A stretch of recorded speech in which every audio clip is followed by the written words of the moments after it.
नमस्कार दोस्तों, आपका एक नई वीडियो में फिर से स्वागत है। कल के वीडियो में हमने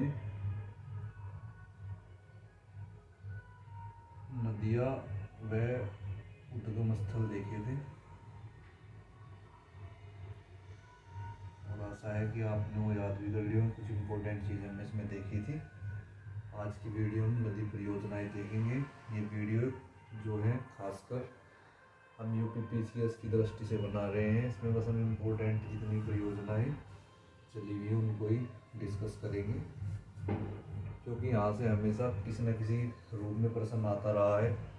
चाहे तो यहाँ से मिलान करवा लेगा, वो दो सूची दे देगा लिस्ट 1 लिस्ट 2 को मिलान करने के लिए, या फिर इनमें से कोई भी क्वेश्चन आपका डायरेक्ट आ सकता है। तो आज इसी वीडियो के क्रम में हम देखेंगे नदी परियोजनाएं, जो इम्पोर्टेंट नदी परियोजनाएं चली है। जैसे इंदिरा गांधी परियोजना है, तो ये इंदिरा गांधी परियोजना जो चली है सतलज और ब्यास पे चली है, याद रखना है। पोख बांध जो है, पोख बांध भी और पोख परियोजना जो है वो ब्यास पे है, ये भी आपको याद रखनी है। थिन परियोजना है रावी नदी पर है। और नाप्ता जाकरी, नाप्ता जो जाकरी परियोजना है वो है हमारी नाप्ता जाकरी परियोजना सतलुज पे, सतलज पे है। सलाल जो है वो चिनाब पे है और बगलिहार भी चिनाब पे है। दुलहस्ती, दुलहस्ती जो परियोजना है वो आपकी आएगी, दुलहस्ती परियोजना जो चली है वो आएगी आपकी चिनाब पे। ये भी तुलबुल झेलम पे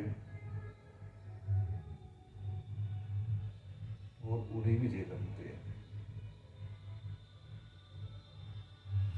माता टीला बेतवा पे है। गांधी सागर और जवाहर सागर ये दोनों ही चंबल पे हैं। तिलिया, तिलिया है बराकर नदी पे। तो ये कुछ इम्पोर्टेंट जो नदी परियोजनाएं को हमने इस वीडियो में ली हैं, हम उनको आपको समझा देते हैं, उनको याद भी हैंड कर देते हैं। देखो जैसे इंदिरा है, इंदिरा गांधी, तो इंदिरा गांधी की जो शादी हुई होगी, इंदिरा गांधी का जो ब्याह हुआ है, तो सबको पता है इंदिरा गांधी ने एक अंग्रेज से शादी की थी। तो अंग्रेज बोले मतलब क्रिश्चियनिटी में शादी की थी, तो उसे बहुत लाज आई हुई, तो इसलिए इसे इंदिरा गांधी जो है ब्याह से याद रखो और लाज से, तो ब्याह और लाज, सतलज और ब्यास। पोग, पोग होती है, पोग या पग जो बांधते हैं, तो आदमी की जब शादी होती है, उसका ब्याह होता है, तो ब्याह आदमी पग बांधता है। तो इससे याद रखेंगे, आसानी से 2-3 बार याद करोगे तो आराम से याद हो जाएंगे। थिन, थिन कौन है? थिन मैंने होता है बहुत पतला, तो आपको कोई दोस्त है रवि जो बहुत पतला है, उससे याद रखो। फिर है नाप्ता जाकरी, जब हम किसी के घर में झांकते हैं या कोई हमें देख के झांकता है तो हमें बहुत लाज आती है, तो हम याद रखेंगे सतलज। लाल है, जब किसी के बच्चा पैदा होता है तो अगर वो लाल हो जाए तो उसे बहुत चैन पड़ जाती है, उससे याद रखेंगे। फिर है बगलिहार, बगलिहार में भी यही है कि जब कोई किसी भी बगल भरता है ऐसे करके, तो उसमें क्या होता है, उसकी जो नाभ होती है, पीछे जो मसल्स होती हैं उनको पकड़ लेता है, तो इस तरीके से मुझे आप रख सकते हैं। दुलहस्ती, दुलहस्ती भी जो है वो चिनाब पे है, इसके बारे में भी हम कोई ठीक नहीं बता पाए। तुलबुल को जोड़ा है हमने बुलबुल से, जब किसी का नाम बुलबुल हो, मान लिया कोई लड़की हो, बचपन में उसे प्यार से बुलबुल कहा जाता हो, और जैसे जैसे उसकी एज बढ़ेगी उसके बाद में उसे उस बुलबुल नाम से शर्म आने लगती है, तो बाद में वो नाम झेलना पड़ता है, तो इसलिए तुलबुल या बुलबुल झेलनी पड़ती है। उरी, उरी का भी अभी कुछ नहीं बना है, इसे भी हम याद रखेंगे, उरी झेलम पे है। माता टीला, माता का टीला क्या है? तो देखा होगा गाँव में मिट्टी के जो चूल्हे वगैरह चलते हैं वो बनता है, तो माता का टीला, माता टीले पे क्या लगाती है? तवा, तवा रखती है उसके ऊपर और खाना बनाती है। गांधी और जवाहर, इन दोनों में बहुत बल था, इसलिए गांधी इतने सारे आंदोलन लड़ा है। पूरा आधुनिक भारत में पूरा का पूरा इनके ऊपर लिखा गया है। और पंडित जवाहरलाल नेहरू को तो आप जानते ही हैं, इनके अंदर बल था, इसलिए पहले प्रधानमंत्री जो है बने हैं। फिर है तिलैया, तिलैया का भी कुछ नहीं बना है, इसे भी आपको याद रखना पड़ेगा। तिलैया परियोजना जो है बराकर नदी पे है, और ये आपको याद रखना है नदी मणिपुर की है। खास बात ये है कि ये जो नदी है मणिपुर की है। कुछ और हमारे पास एक हमने कल आपको एक क्रम दिया था वेस्ट टू ईस्ट का। ये जो नदियाँ हैं यमुना की सहायक है, तो इसमें हमने कल लिया था CS BK। तो इसमें कौन कौन सी नदी ली थी हमने? चंबल, सिंध, उसके बाद बेतवा और फिर केन। तो ये ऑर्डर काफ़ी इम्पोर्टेंट है इस साल की दृष्टि से, तो आपको इसे याद रखना। इस तरह आज के लिए भी हमें आपको एक और ट्रिक बता रहे हैं। दूसरी ट्रिक है हमारी GS, यहाँ लिख लेते हैं ऊपर की तरफ यहीं पे ही। तो इसमें हम क्या करते हैं, एक ट्रिक हमारी और है GS GK BM। ये है गंगा, S से सिंधु, गोदावरी, उसके बाद में K से है कृष्णा, उसके बाद में ब्रह्मपुत्र,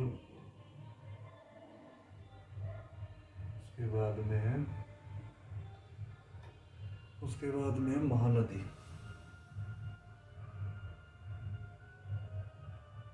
तो ये इनका एक बढ़ता हुआ क्रम है इनकी स्ट्रेंथ के हिसाब से, कि सबसे लंबी जो है वो गंगा है, फिर सिंधु है, फिर गोदावरी है, कृष्णा है, ब्रह्मपुत्र है और महानदी है। मगर आप शॉर्टकट में से भी याद रख सकते हैं, 2-3 बार रिपीट करोगे तो GS GK BM और इस तरह CS BK।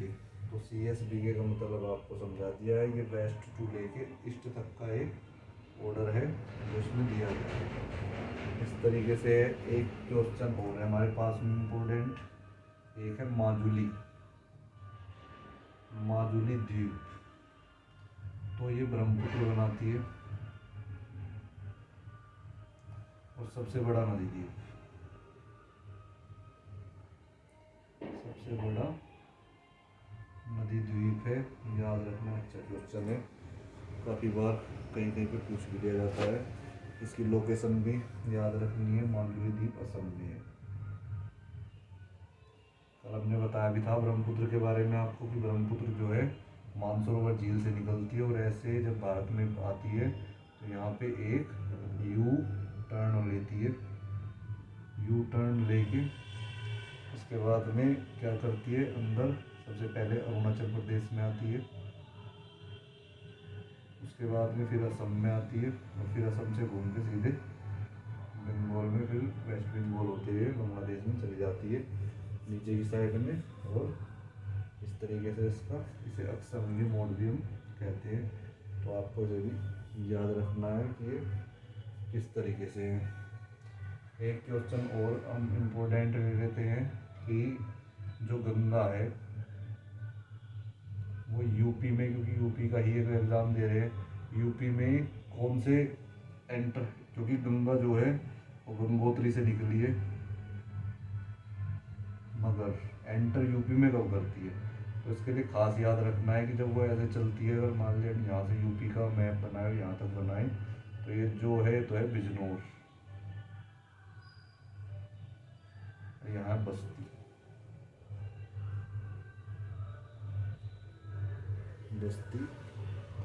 या बलिया, इन रेंज में देखते हैं, मुझे कुछ कन्फ्यूजन है क्या? अगर कुछ कन्फ्यूजन नहीं है तो फिर ये बलिया, ये है हमारा बलिया। तो ये भी इम्पोर्टेंट चीज़ है कि बिजनौर में सबसे पहले एंटर करती है और बलिया से बाहर निकल जाती है, उसके बाद में सीधी चली जाती है। फिर उधर इसमें जब ये इससे बाहर निकलती है इधर से आती है आपकी वेस्ट बंगाल साइड से, हुगली में मिलती है और जाके फिर ये अपना पानी जो है बंगाली खाड़ी में डालती है। तो ये कुछ इम्पोर्टेंट नदी परियोजनाएँ थी जो आज हमने इस वीडियो में डिस्कस की है। उम्मीद है आप लोग इन चीज़ों को याद कर लेंगे। हम केवल वही क्वेश्चन अभी ले रहे हैं जो एग्ज़ाम की दृष्टि से बहुत संभावित है, ताकि हम जल्दी से इसे कवर भी कर जाएं और एक मोटी हमारा जो भी मोटा हिसाब बैठता है वो हमारा पूरा भी हो जाए। तो कल हमने इस सीरीज में नदी और उनके उद्गम ले लिए थे, आज नदी और परियोजनाएँ ले लिए।